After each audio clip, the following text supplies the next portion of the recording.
our new guidelines will say that if you have mild to moderate ADHD, try and stop your meds. And if you have moderate to severe ADHD, stay on your meds.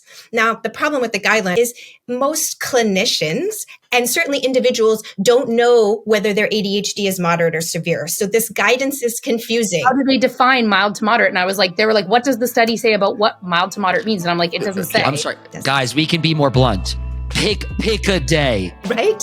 Did you know that ADHD birthers face up to 60% higher rates of postpartum depression, regardless of medication use? I certainly didn't. So we are all very lucky today to be speaking with a doula, Dusty Chipura, and a midwife, Alix Bacon, all about neurodivergent pregnancy and birth. Today, they're here to share where and why standard medical advice fails ADHD parents and what to do about it. Yeah, that's right. They've got groundbreaking workbooks designed specifically for neurodivergent families, so step right up. Whether you're planning pregnancy or supporting someone who is, this conversation can and will be life-changing. You're about to learn about anti-medication myths. You're going to learn about missing support systems, and you're going to learn about why traditional birth plans need to be constructed differently for our brains. So let's dive in with these birth experts. And you guys, these are two really important people to Aaron and I, so please help us out, spread their good word. Alrighty, all together now. Breathe. We got this.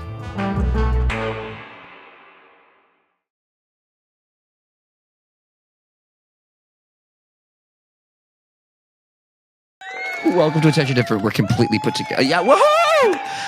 Yeah. Ready? I'll give one of these. Woo! Okay, let's go. To start us off, I just have maybe let's just go very basic here. Tell us a little bit about just like what is the role of a doula for people that may not understand that, for our listeners, and just what kind of led you into that type of work. Dusty and Alexandra, whoever wants to start, just jump right off kind of at the beginning, just in case we have people that are at the very 101 level here. I think we should also say like how a midwife is different too. Differentiate. Okay. Please. Perfect. Alex, do you want to talk about midwifery first? Sure. So midwife, most oldest profession in the world. We have the medical responsibility of caring for the pregnant person and the fetus and babe when they come out. So the training varies greatly. Up in my part of the world, we've all gone through like a faculty of medicine or midwifery. We put in 4 years, but instead of having to study every aspect of medicine, we've focused on pregnancy and birth. So I can admit and discharge people to the hospital. I can prescribe medications. I can order ultrasounds and blood work, and do all of the groovy medical things. And I attend births at home and in hospital. So generally in a low risk birth, someone would only require the care of a midwife. But if complications come up, then we expand the team to consult other professionals like a pediatrician or an obstetrician. Yeah. And thank you. Yeah. Thanks for that explanation. And I guess, Dusty, tell us how that differentiates from a doula. Yeah, I can't do most of those things that Alix said. Alix is like a legit doctor. So a doula is a kind of coach. It's like a birth coach, right? So a doula is like a supporter to the pregnant person and their supports. And usually doulas will be differentiated into like labor doulas or postpartum doulas. And then some doulas do both. So they're like perinatal doulas.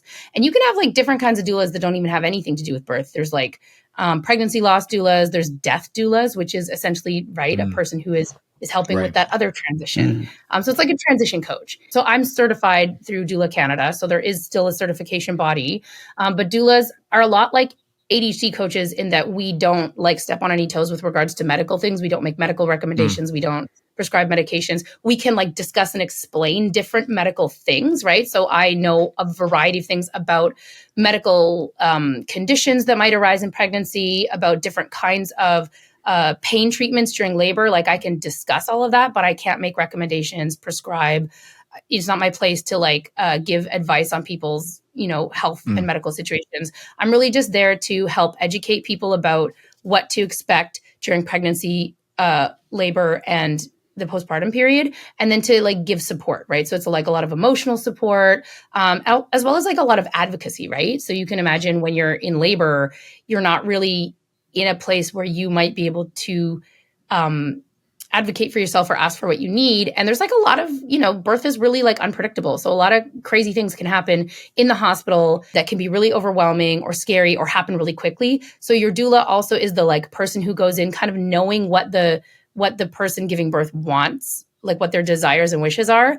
And if things get like kind of crazy or they're moving really fast and the parents are overwhelmed or scared or in pain, then the doula can be the person who can kind of like help make sure that they're not also being put in a situation that they may not have wanted, but don't have the spoons to like talk about.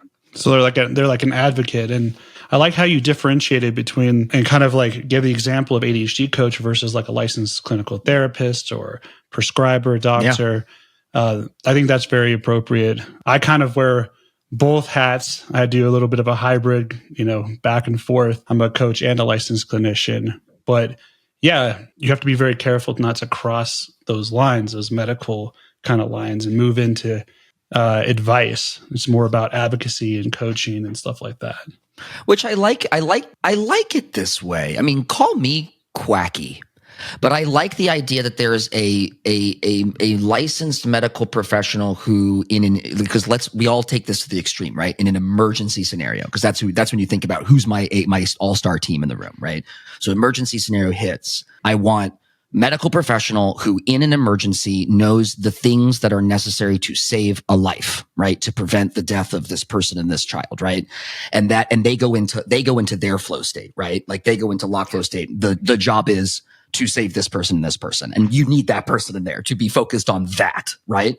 And then simultaneously, it makes perfect sense in spiritual and emotional and psychological sense to have someone there with you who's been with you way more often and intimately along the journey of pregnancy, way more often and intimately along the journey to that birth date, right?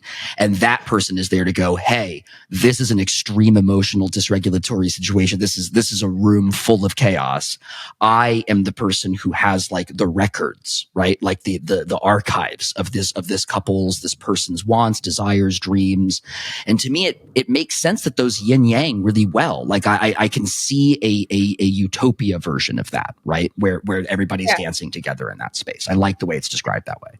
And that's like an alternative to like the really standard medical system where you have like your OB, right? Like, cause this is sort of an alternative to having just an obstetrician. Often like doulas and midwives work together, but it's less common. I think that like doulas would kind of like work in lockstep or in tandem with like an OB. Like they're a little bit like shut out of that process. And then so there's like nurses, right? But like nurses are on a shift change and they rotate, they don't know you. So doulas and midwives like often I think work more cohesively and holistically together, which I think makes it like a really good choice for someone who has maybe like additional needs, like a neurodivergent person, right? Yeah. What other needs do you see come up with neurodivergent people that, are going through this process? What are the unique circumstances and needs? How much time do you have? Oh my goodness, what a great start. Give us the top view and then we'll pick at stuff we want more details on. Yeah, I mean, I think you've already captured some of them like intuitively, right, Stephen? Like you're talking about like emotional dysregulation, right? Like big energy, things are moving at a really fast pace. So how are we slowing things down, perhaps? Maybe we're needing as clinicians or certainly as like the pregnant person to receive information differently than your clinicians used to doling it out, right? So do we need to bring someone else? Right? Someone else with us to an appointment. In my family, nobody goes alone to medical appointments. Do we need to record our appointment? Do we need someone to write things down for us? Do we need more time? Do we need the medical office assistant to body double all of those forms for us? Because it's like totally overwhelming administrative load, right? Your intake forms for the care provider, intake forms for the hospital, all these medical histories, like it's awful. Emotionally overwhelming. Yeah. Emotionally overwhelming. It's that classic moment where just listening to you describe it is overwhelming. So I can only imagine then being in it, right? Like, Also, something to consider here is sort of how I think the sort of medical system has an assumption about people's basic functionality and that they'll be able to just do these things, right? So one thing we need to do is to the hospital ready, but we don't know when baby's coming. Sometimes comes early, sometimes comes late. So I've had a number of clients who didn't pack a hospital bag and weren't ready, and they needed additional support, like to get ready to go to the hospital, like getting their hospital bag packed, right? Or like getting the forms filled out, right? So I think in the standard medical system, there's sort of like an assumption that like you're just going to be able to do these things. There's not a consideration that you might need additional supports. But it gets really interesting when we start about talking about like autism in pregnancy too, because we've got issues around sensory sensitivities. We've got issues around pain, and like some autistic people experience pain really differently and might have a hard time describing or communicating it. And then also we see that care providers might perceive autistic clients as communicating in a way that's like rude or abrupt, right? And so that might change some of the standards of care they receive, and some of the ways that like whether you're ADHD, autistic, like transitions, there's a lot of unexpected things that happen in birth. And so coping with a change in plans could be really difficult, right? And then a really important thing that people need to know is that regardless of diagnosis or stimulant usage during pregnancy, people with ADHD impacted birthers are at a higher risk of certain birth outcomes like neonatal, like NICU admission, preeclampsia, C-section, gestational diabetes, and then postpartum depression. So we don't know why, but neurodivergent birthers have a higher risk of adverse birth outcomes regardless of whether they used stimulant medication during their pregnancy or not, regardless if they even knew that they were diagnosed with ADHD. So there's something physiological, like biological about being neurodivergent that actually puts you at a greater risk for certain adverse birth outcomes. Wow. I believe this, but like, this is one of those magical moments for me, Dusty, where I like, it's unfortunately for our listeners, or maybe not, a lot of bias here, because like of the amount of work that Erin and I do in this world, and the amount of dedication and practice we put to knowing our brains and to other brains. I want to try my absolute best to like ground this in a little reality.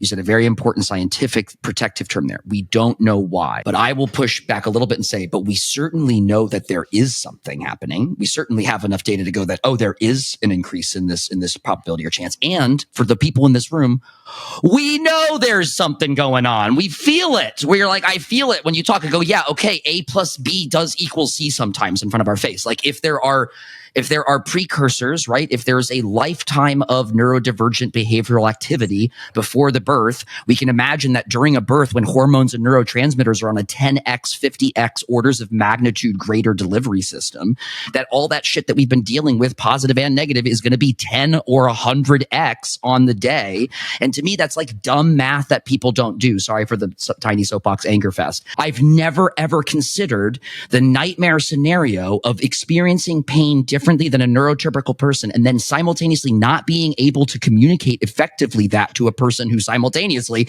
isn't equipped or trained to communicate effectively with you. That's a nightmare scenario in a hospital. Totally. Yeah. Like my first personal tip-off of neurodivergence was synesthesia, like from childhood. So for me, pain is a sound. And so for me, birth was the sound of a man in a straitjacket running in circles in a padded room screaming. That was birth for you? That's the most artistic shit I ever heard you say. It didn't feel artistic. Also, like, no, but no, that's clear. But also, I agree with Dusty. Wow, how poetic! I mean, that is such an evocative and specific image. A man in a straitjacket running around in a room screaming that's the pain you experienced. That's fascinating. Yeah. So are you saying you kind of like you felt trapped in some way, like constrained or something? No, like in my logical brain, it's the sound. Yeah. So for me, pain is always a sound. So I don't even notice I'm in pain. I notice that there's a really annoying sound. And then it takes me a while to connect that sound actually is a physical sensation. So like my nesting partner would be like, how's your pain today? And I'd be like, it's fine. What are you talking about? And they'll be like, well, your hands are balled into fists and your toes are all curled up tight. I think something's going on. And I'll be like, what are you talking about? And I'll stop and think about it and be like, oh yeah, there's it's usually high pitch if it's pain, right? And then pleasurable sounds will be like lower. And so then I'll check in with the sound and I'll be like, okay, like the intensity of the sound, how high pitch it is correlates with the degree of, I guess, what other people call pain. Wow. Yeah, I mean, we're going to have to put a coda on this episode, Erin, because I didn't expect synesthesia and ADHD to be a conversation we were having today. No, yeah. Wow. Yeah, go on, Erin. I mean, I've heard of like sensitivities to different things like physically, because I'm thinking the environment, right? Lights or feeling and textures of different clothing and that type of stuff.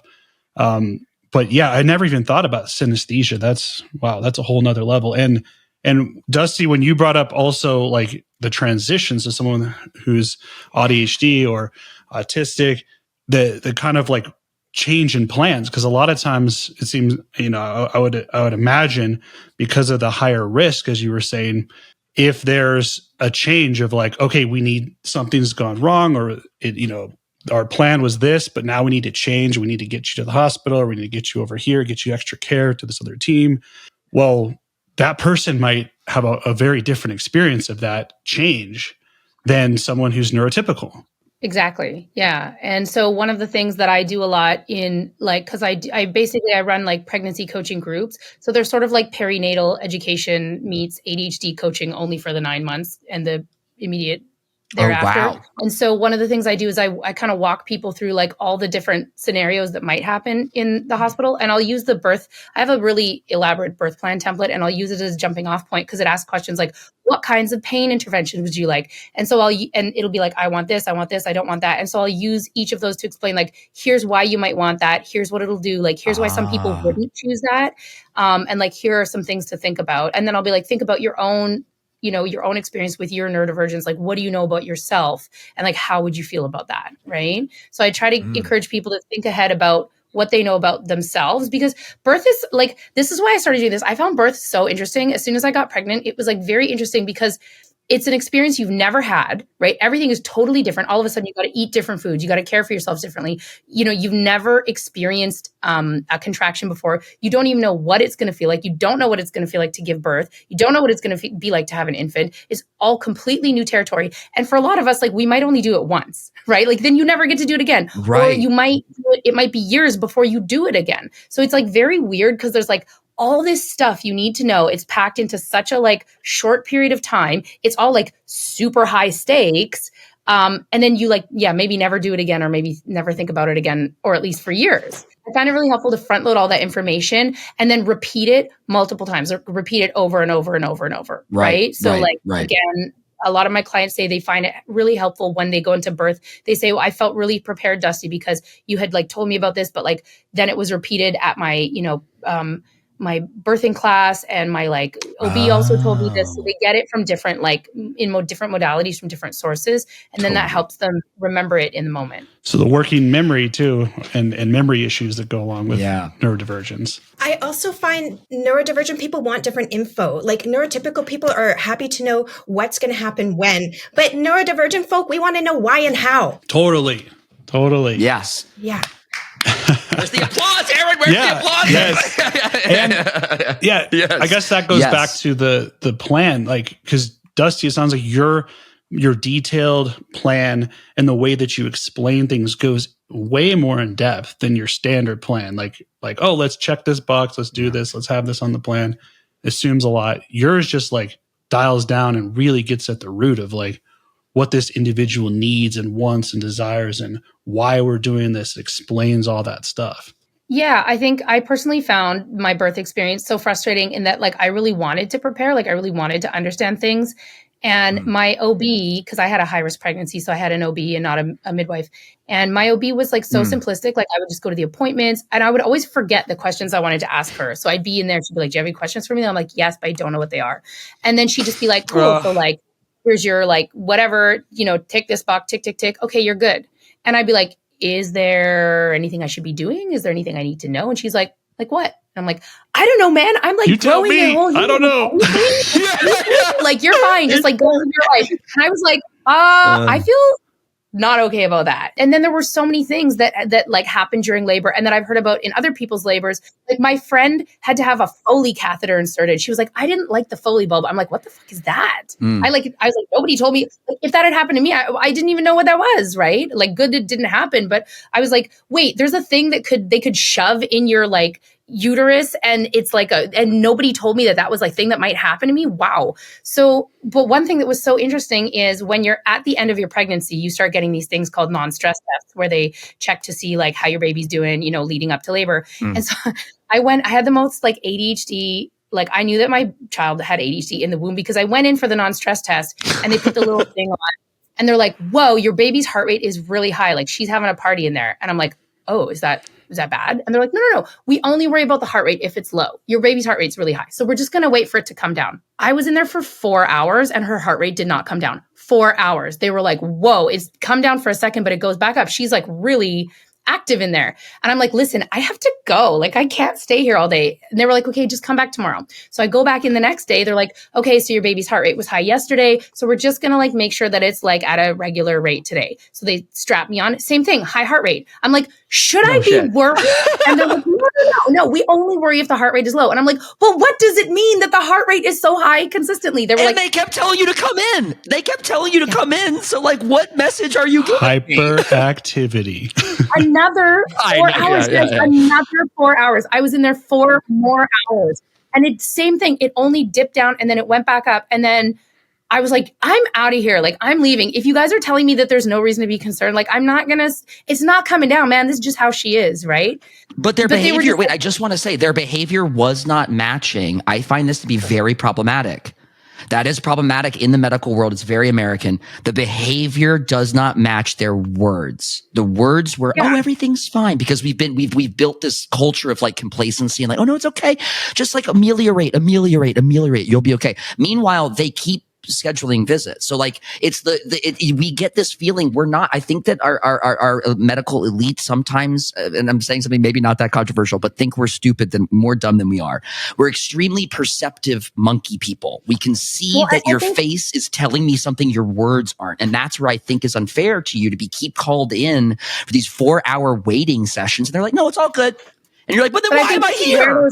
I think this is where there's like a cultural clash of like communication among like neurotypical to neurodivergent, because I think my OB and also like the people that dealt with me, like they don't want to, their thought is, I don't want to worry you. I'm not going to give you unnecessary information about possible negative outcomes because I don't want to worry you. But I had a client specifically who was really, really anxious because she needed all that information to actually calm her down, like to know all the possible outcomes. Yeah. It didn't cause more stress because we have ADHD and we're going to like ruminate anyway, and we're going to go on the internet and we're stressed anyway. So actually knowing what could happen. So give us the info. If this then that, if this happens then this, if this happens then that, then I can feel more calm because I'm prepared for all the eventualities. Which is why we use this framework. We have a framework in the workbook. It's a common framework. It's called BRAINS. It's like a moniker, right? So we encourage people to slow the process down and get the info they need. B, benefits. R, risks. I, interval. How much time do I like? Sorry, A, alternative, then alternative, interval, and then no. Remember, you can say no, right? So if you find yourself in this situation where there's this test and how long do I have to stay here and why do I have to come back tomorrow, right? You can pause and use this BRAINS moniker. BRAINS acronym. Okay. Yeah, right. Exactly. Yeah. So B, what is the benefit of doing this task? R, risk. What is the risk of doing this task? A, alternative. Is there an alternative to me doing this procedure or test that you're advising? I is interval of time. How much time do I have to decide? Like, do I need to decide right now if I want to do this, or can I think about it and get back to you? And then N is just like, what happens if I say no? So you can, this doesn't have to be just for pregnancy. This can be for any kind of medical situation, but it's just about patient advocacy. So just because a lot of weird things get suggested and you don't know what they are and you don't know what they'll be like. That's fascinating. Thanks for sharing that. What else do you see sometimes, Alexandra, from your experience working with people? Oh, definitely the baby brain is worse in neurodivergent folk. I see that anecdotally. The research shows that. I see a lot of people, if they choose to be on medications, their healthcare provider tells them to stop their medication. And that's usually quite an uninformed piece of advice. So we got the world's first guidelines on the management of ADHD in pregnancy and lactation were published last year by Scoten. Can you expand on that? Because I think this is a really, really important point and something that comes up a lot. What medications can people continue? What medications can't they? What's the evidence out there? What are the risks and benefits for mother, for fetus or developing baby, like, give us a little bit of that, because I think that's a huge one. Alix, I'm going to let you answer that question. I just want to put a qualifier here and say, I think that is like one of the main differences that we deal with when we're talking about neurodivergent birthers, because this isn't something, I mean, lots of people take different kinds of medications, right? And some of them, they may have to go off. But when we're talking specifically about ADHD medication, it's like, okay, I can't function without that. So before people even get pregnant, I commonly have seen people saying, I badly want to be a parent, but I don't think I'll be able to get pregnant because I can't imagine going off my medication. So they're actually making a choice about their future based on how hard it would be for them. So that's how serious it is. And up until quite recently, the standard was that, like, first of all, there was no standard. Some doctors would say, yeah, stay on it. Other doctors would be like shocked. So what I think really compelled me to do this work was like feeling really angry about how doctors were treating women and people with uteruses who were curious about or were suggesting that they would want to stay on their medication when they got that negative reaction from a doctor, because in fact there were no standards or guidelines, and one person might be told they could stay on it and another not. So up until quite recently, and it's changing very, very rapidly, we saw that a big major concern and a big thing that we had to deal with people was helping them figure out whether or not they were going to stay on their medication, or like what their options were, advocating, talking to their doctor. And then if the outcome was that they went off it, then coping with what that meant for the those 9 months. That's a long time. Yeah. To live your life with this, without this medication that really is serving you. Yeah. I think that's really like the first big thing that makes it a different experience for neurodivergent birthers. So Alix, do you want to talk more about the meds specifically? Yeah. So, I mean, our new guidelines will say that if you have mild to moderate ADHD, try and stop your meds. And if you have moderate to severe ADHD, stay on your meds. Now, the problem with the guideline, and I just wrote them this feedback literally last night as they work on the second edition, is most clinicians and certainly individuals don't know whether their ADHD is moderate or severe. So this guidance is confusing. How do they define mild to moderate? And I was like, they were like, what does the study say about what mild to moderate means? And I'm like, it doesn't say. I'm sorry, guys, we can be more blunt. Pick a day. Yeah, right. Life circumstances. Pick a day. I'm sorry. Sorry. Forgive everybody here. Pick a day. It's context specific. And we just heard these two amazing people very poetically and clearly lay out how overwhelming and intense and high stakes and very strange and bizarre the pregnancy process is. As a clinician, the diagnostic process is in the DSM.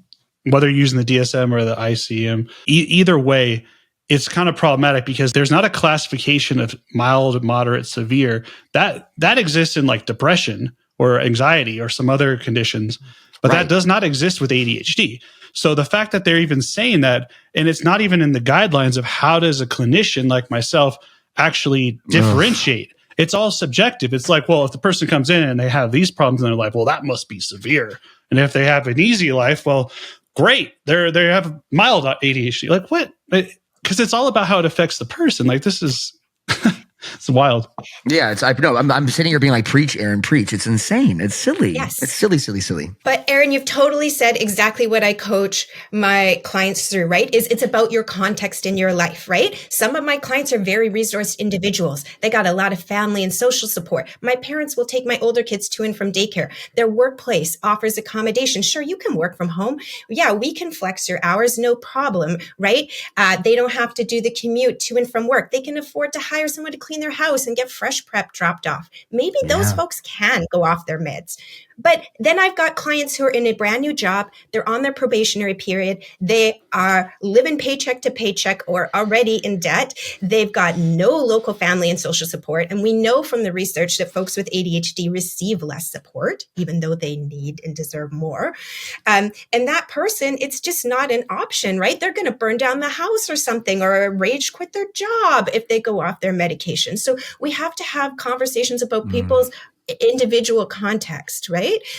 But to get into the specifics of the meds, amphetamines. So I would say this research is newer as a caveat. It's building. A lot of the evidence we used to have was on people who are misusing crystal meth.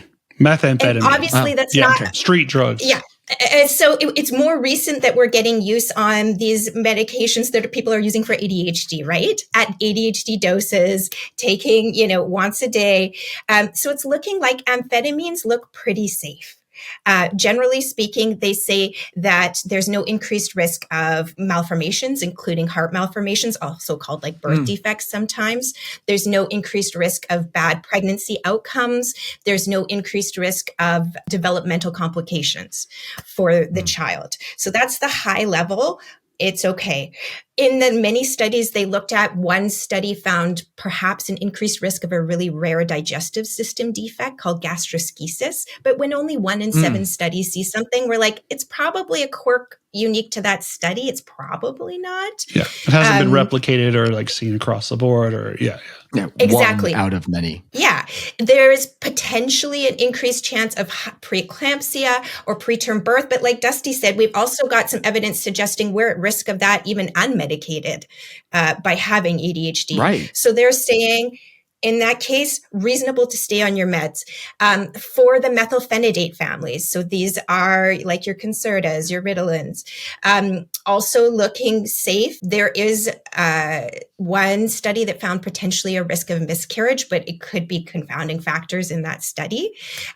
So, some folks might avoid that one, say in the first trimester when your risk of miscarriage is the highest. Oh, nuance. I like that nuance. Yeah. Right? Yeah, exactly. And then there was perhaps another study that said maybe a risk of like a heart malformation, but only one of the many studies they looked at. So it's about people's risk tolerance too, right? Some people are like, yeah, I'm happy to play those odds. And for some people, they're not okay, in which case maybe you resume at 20 weeks when the heart is fully formed, right? Again, it gets into this nuance. And something we have to bring up here too is that going medication free is not the same as being risk free when you have ADHD. We know that ADHD people off their meds are at a higher risk of driving accidents, which I had 2 while I was pregnant, 2 car accidents. Wow. When you were off your medicine? I had when I was pregnant, off my medicine. Wow. Let's repeat that one more time. You were pregnant. You were off your meds, 2 car accidents. Well, I think it's often we spout statistics at each other constantly. It's not always often that we have somebody who has first person account. Yeah, real life example. What we know is that one thing we just definitively know about pregnancy is that stress is bad for the baby. It's bad for the pregnancy. It can put you into preterm labor. Remember back when I said that people with ADHD are at a higher risk of preterm labor? We know that stress is definitively bad for pregnancies. And if you are an ADHD impacted birther off your meds, like in some of the situations that Alix was describing, we have to look at the impacts and the risk of stress on the pregnancy over the potential risk of birth defects, which is so negligible. Like we don't have the number needed to harm. So it's so negligible. It's a risk, right? Of course it's a risk. But it doesn't mean that not having meds would mean that you don't have any risk. You may have just as much risk. From other factors, yeah. Yeah, I had a client who was riding her bicycle and hit a car while she was pregnant. Oof. Yeah, or a car hit her. I can't remember, but she had a bicycle accident, and she had her placenta was impacted. Everyone was okay, baby was okay, but like it could have been really much bad. worse.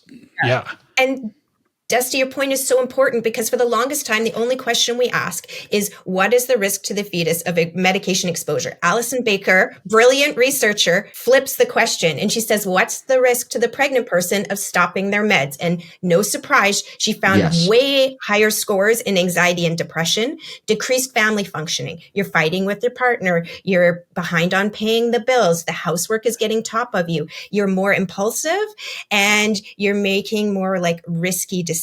So this is very important, secondary question to be asking. And here's the thing, guys, at the root of all of this, like we have to look at why the medical system and why the only conversation happening here is about people with uteruses taking medication and the risk to the baby, and not like, why are we only looking at that? And why are we only looking at the behaviors of this person and their medication usage? And like, I'm gonna for a second here, like perform a little bit of like non-binary and trans erasure, only because like, I think the medical system does. Medical system's not even taking people who aren't women with uteruses into account. So when we're looking at the medical choices of women, and like how we treat women as mothers and how we treat women's bodies in the medical system, is this really about, like risk and like, making conscious decisions? Or is this about controlling women's bodies? Good point. Because when a woman walks into a doctor's office and says, I want to take stimulant medication while I'm pregnant, and that doctor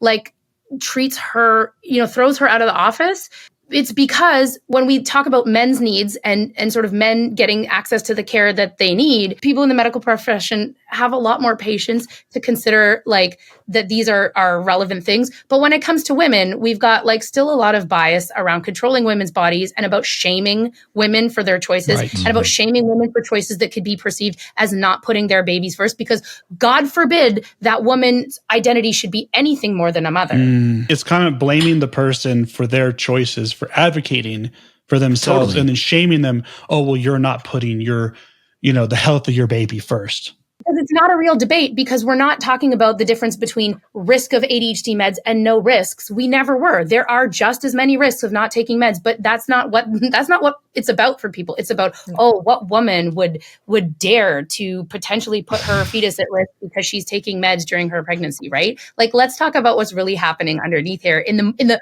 moralizing, right? Because there's a lot of moralizing about it. Couldn't agree more. And when I look up the research here too, just when I scan a quick scan of the research, there's a lot of different advice out there. And some of it is not based on actual evidence or studies. Some of it's just based on opinion, uninformed opinion.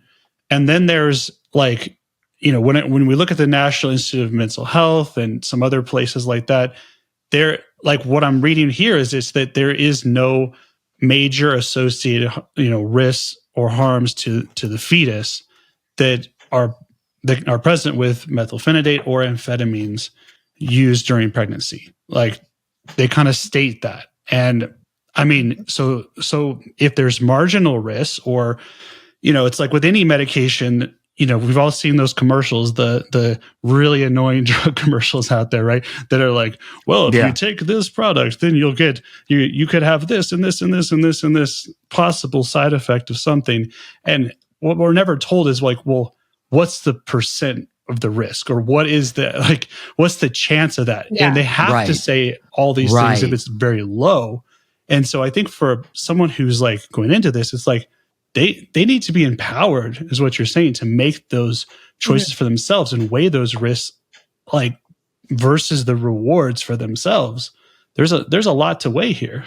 Well, and I sort of cut Alix off. I talked over her. Sorry about that, Alix. But Alix was making an important point about the fact that there's studies coming out now, which are more the data that we're missing to contribute to this conversation is the impact of unmitigated ADHD, right? That's what we're not seeing reflected in the scholarly literature is like, it's just like, oh, what is the risk of this medicine?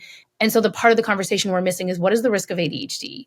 And that's, I think, what Alix was mentioning. There was a study by Alix and Bacon in 2020 that was really groundbreaking because it was the first of its kind to look at the impacts on the birther. Yeah, tell us more, Alix. Pick up where you left off there.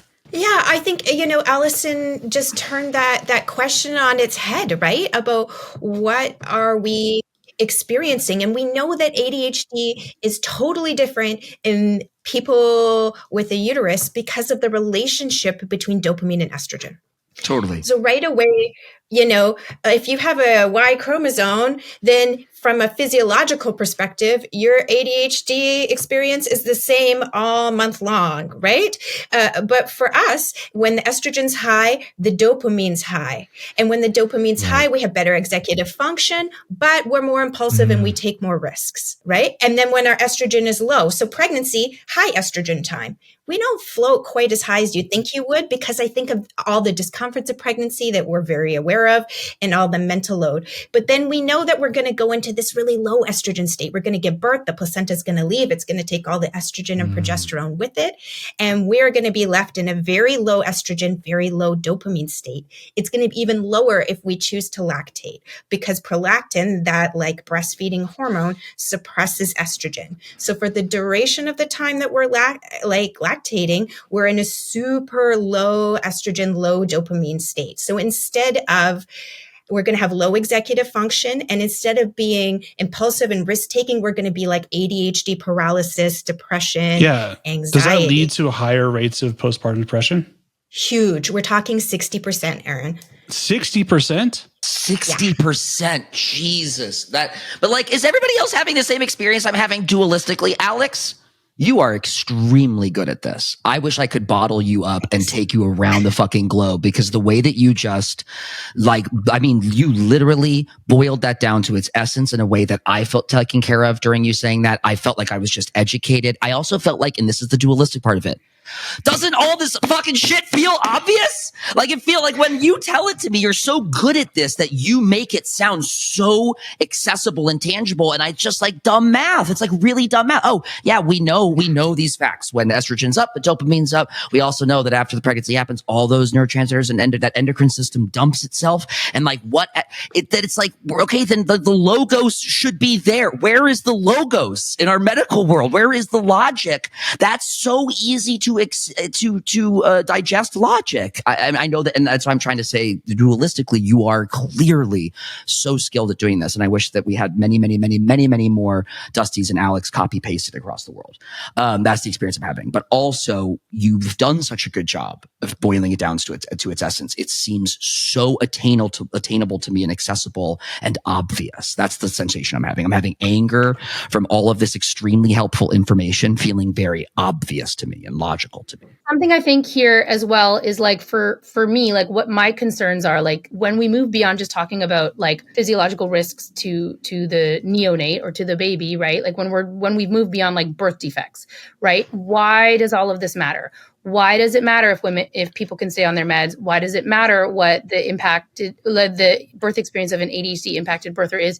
Is because like after labor, we have to cope with bonding, right? We have to cope, like there's a really important period of like bonding, which we know like hardwires people's brain for the rest of their lives. We know that like basically kids before the age of 5 is like up to age of 5 or whatever, that like all these like really important things happen in how their brain gets wired, right?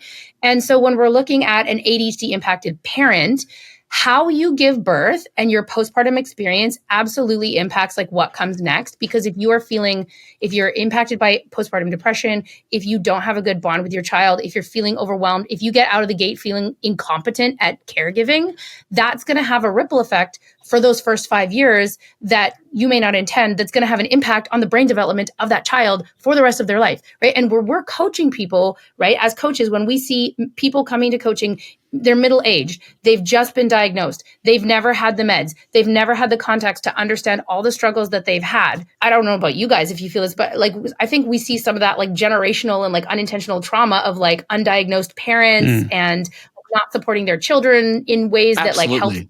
So there's sort of I kind of see like this through line where if we can help these parents have a good pregnancy experience, a positive labor experience, and kickstart into parenting, feeling supported and feeling like they're getting off on the right foot and feeling like they have frameworks to understand how to work with themselves, how to self-regulate. If we can teach them how to self-regulate and understand their needs, they're going to be better parents to those children in those first 5 years.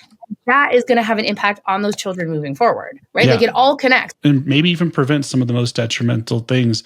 I don't know. I'm just speculating here.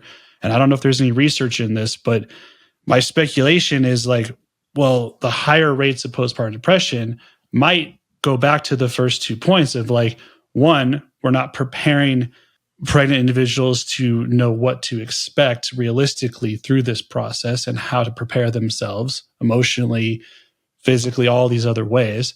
And then once it's all over, right? Like how to transition into that next phase. Because that's a huge place where people need to be supported. And they're kind of like, just get off like, okay, well, we just led up to this whole big thing. And now all of a sudden, okay, now you're mom, you're on your own. You just, you should know what to do. Yeah, Jessica McCabe and I talked about this and she called it like being dropped off a care cliff. Yeah. A care cliff? Yeah, being dropped off a care cliff, right? Like everybody cares about you right up until you squeeze the thing out. And they're like, okay, bye, see you. You're on your own. Totally. Yeah. And we see this replicated in funerals, like in the death of a loved one. And this is famously the 2-month law, right? Like I've heard from psychologists and therapists and clinicians alike, set up 2-month check-ins for the ones that you loved after major events, tragedies, life transitions, etc. 2 months after said event is on average when people in a community stop checking in.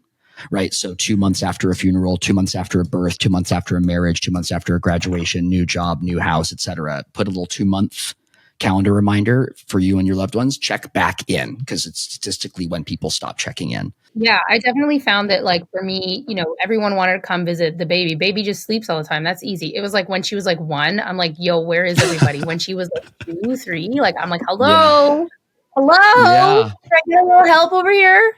Yeah. Support is so necessary. And that's where, like, obviously some coaching can come into having your network, your friends, your family, people around you, and putting together that entire framework of, like, do you need childcare? Do you need house cleaners? Do you need, if you can afford those things, and what other supports you can just delegate and find support for. You don't have to do this all on your own.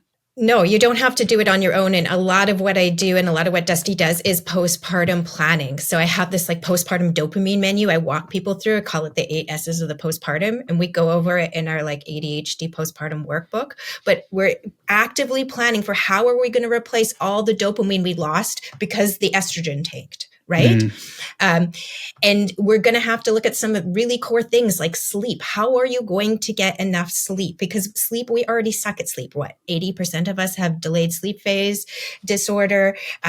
If you're inattentive, you might have more needs for sleep. If you're hyperactive, you could pull an all-nighter like a rock star, maybe, but then you need a big recovery sleep. We can't go on and on like this, right? And so how are we going to get enough sleep? And who is going to support us? And how are we going to feed our baby? Because our need for sleep is going to maybe impact or inform that. And there are a lot of logistics, I think, that might be confounded by ADHD. Like, okay, it's really important. Safe formula preparation. Say you're not body feeding, preparing and storing formula safely, sanitizing bottles. Well, if your kitchen is a disaster zone and you don't have anywhere that you can even put a bottle down that it won't get like coated in bacteria, that's a problem, right? When my child started crawling, like my house was filthy. She put quarters in her mouth. I don't think I ever left the house with a spare diaper. Just the logistics of you go from only caring about yourself or caring for yourself. And then like now you have to, there's a lot of different things you have to think about this tiny person, and they continually change. As soon as you nail it, like it changes. Right. And then just as soon as you kind of are starting to get it down, then they get to this phase where they're more like developing like a little personality, and you have to like regulate and you have to understand how to actually parent. Right. I hate it when people are like, my least favorite thing was like, oh, you're a mom. How does it feel to be a mom? I'm like, I don't feel like a mom. This is like I might as well be caring for a turtle. Right. Like that didn't come till the baby was like 3 and it could actually talk to me. And I was like, okay, now I have to think about like, what is the experience of this other human? How are they perceiving me? How do I interact with them? What kind of person do I want them to be? How do I like care for their nervous system? Like that was a whole other layer. But the first like 2 years was just like, what are the logistics of remembering to keep this thing like fed, alive, like enough diapers, like all that stuff, right? Yeah. There's a lot to do. And there is no playbook, but it does sound like you two have designed some workbooks that attempt to do some of that, which is so great. Tell the listeners a little bit more about this. So you have 2 different workbooks, I think, right? Tell listeners what kind of workbooks that they could potentially get as resources from you guys. This is not your official pluggables time, but we're going to call this like plug everything you've got. Our listeners need to read your words. Dusty, do you want to talk about them? So we have a pregnancy journal and /workbook, and it's available as a Notion template or a downloadable like PDF. We want to get to the point where it is like just a physical thing you can buy, because like download, digital is not great for everyone, but that's what we have right now. We're just on the verge of releasing the postpartum workbook, which we said we were going to release in November, but then we didn't. But it's like pretty well ready. So we're going to put that out very soon. We'll make a Notion template for that. I have no idea what happened, but the screen in the feed just blacked out and then came back on, and it was almost like an excuse never happened. So you have a postpartum book coming out. It's coming out like next month. Yeah, and it might be out by the time this episode gets released. Yes. So. Yeah, that was why I asked. Great. So then we would like to put those 2 things together and turn them into like a physical thing that people can purchase online. And then Alix and I both have services that we offer. So Alix, I'll let you talk about yours. What I do is I do group coaching. It's like ADHD coaching, but just for pregnancy. It's called pregnancy coaching. And it's sort of like a combination of like perinatal education. So like it's part like birth class, part ADHD coaching, just to help the pregnant person with the logistics of the things that they need to do during pregnancy. And then helping them to get ready for labor and transition into new parenthood through the lens of like helping them understand their own ADHD, just like we would for anything that a client was trying to do, helping them think about their own ADHD, but just specific to. So I'm bringing that pregnancy knowledge that they might not have. Like I said, it's you do it one time, you don't necessarily know anything about it. So I'm helping to make sure that people are knowing what to expect, and then they're bringing their own ADHD experience to understand how they're going to make it work for them. And so that's just like pregnancy coaching, and it's a group thing. What's powerful about doing the group versus like an individual? I think it's really important for people to hear their experience reflected by others. Like it's really, really important. And I think like being an ADHD impacted parent can be very lonely and extra challenging. And a lot of, because, you know, like, what is it, like a 71% heritability rate? So you're likely to have an ADHD impacted child who may not respond to some of the same parenting techniques that neurotypical people and children are going to be using. And so if you are only surrounded by other neurotypical parents, that's really going to compound that feeling of inefficacy and like not being good at this, and you know, I'm doing this wrong. And so right from the get-go, I think it's important that people develop like neurodivergent parenting communities where they can see their own experience reflected and get like more relevant support to their situation. So it supports them before and after birth. That's amazing. Alix, tell us kind of about your work and anything else that our listeners can maybe reach out to get help from you for. Yeah. So I have a consultancy-based practice. Unfortunately, licensure is getting in my way right now of reaching a broader community. So right now, if people live in British Columbia, Canada, their healthcare provider can refer them to me, and they can have 1 to 4 consults paid for by our public medicine system. But my license prevents me from being able, I know, right, to offer the service to people outside of BC. So outside of BC, Dusty and I do a lot of presentations, either workshops directly to expectant families and new families, but we also do a lot of healthcare provider education for midwives, physicians, doulas, etc. That's available. Okay, so if people want to reach out to get presentations or get more, get a workshop from you two, where do they go? Where can they find all this good stuff? So my website is www.adhdpregnancy.com. And my email is alexandra@adhdpregnancy.com. And Dusty? If you're interested in the pregnancy group, you can go to www.adhdstudio.ca, and there's like a thing, you just click it and you're like, pregnancy group. Get that one. The workbook is on my website, which is a little longer. It's VancouverADHDcoaching.com. But you can also just like just Google us, like just put our names in the little search engine and find us. You can just send me a message anywhere and be like, hey, I need that thing, and I'll hook you up.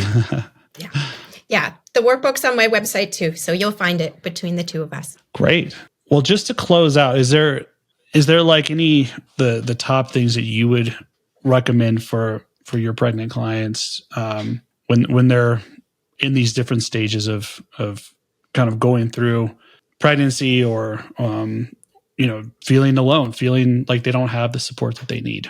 I think I want to say I want to validate that your experience is going to be so different as an ADHD or autistic or ADHD impacted birther. I just want to validate you're right. Yeah, it is a completely different experience. What you're going through is so real and so valid. It's so much harder, and it's okay. It's okay if you hate being pregnant, and it's okay if you're scared, and it's okay if everything is feeling like a big disaster. It's real, and we can get you help. We just have to find you the right people who understand your experience and who can back you up in that. So I'd encourage you to look out. There are not a lot of folk, unfortunately, doing this work in the world. There's a few peeps we love. So in addition to our resources, there's a great podcast called Neurodivergent Birth out of Scotland, Victoria White. Jessica McCabe, Dusty mentioned, had a babe last year, and Jess and Dusty did a couple great episodes on ADHD and pregnancy. There's a cool psychologist in Australia, Sarah Harrower. She's done some beautiful affirmation cards for neurodivergent birthers. They were colorful rainbow pastels with really important affirmations like, I am the best decision maker for myself and my baby. I am not too much or too little. So like, I could just imagine those being up around your space, reminding you of those ideas every day. And I'm sure Dusty's got some really good tips too. I'm going to go in a different direction and say the opposite of Alix and say that my top tip for neurodivergent birthers would be like, just because you're worried about it doesn't mean that you can't do it. You can absolutely be a great parent. You can absolutely do this. But it is really important to have the right supports, right? If you have the wrong supports, yeah, you're probably going to struggle more than you need to, but with the right supports and the right, things for you in place, understanding your own needs, you can absolutely like kick ass as a parent. Just because you have ADHD doesn't mean that you're going to suck at it or that it has to be bad. It can be great. Nice. Yes. And we're totally on the same wavelength there too. Is like, yeah, there is challenges, but like at Attention Different, we like to talk about radical acceptance too. So let's radically accept our neurodivergence, our ADHD, our autism, our being an autistic individual, right? Like, let's radically accept that, hey, we have these neurodivergent brains and we can do some amazing things with the right supports and right assistance. And thanks so much for coming on the show and sharing all this really, really valuable knowledge and experience with us. I know this is going to make a huge impact. I'm really excited even now to share this with Laura, who's one of our producers that, is pregnant right now with her first child. And she might even be reaching out to y'all. We got an ADHD babe on the way. Yeah. Assuredly, an ADHD babe with a beautiful ADHD mama bear. I'm very quiet at the end of this, which is unlike me because my brain is spinning with counterfactuals and poetry and imagery and feeling because usually when I am presented with information that feels so relevant, so now, in fact, it's so relevant, it's so now, we're late. We're late to this information. We are way late to this. I get these feelings. I get this cocktail, right? It's so thrilling and exciting, but there's also desperation with it because, as you said, Alix, unfortunately, there aren't enough practitioners to meet the need. But I feel that from this conversation, there are at least two very cool fucking people on the other end of the line who have just given us some names that we're going to go look up and put in our comment section, go put in our information so people can go find those resources. But I feel so much better that the two of you exist. So it's really important to me that y'all exist and please continue doing the work y'all are doing and we will help as best we can. Awesome. Thank you so much for your interest. It's like really great to have two men who are so passionate and interested and compassionate and taking such a holistic approach. So thanks so much for having us. Truly the pleasure and honor is ours. Yeah. Yeah.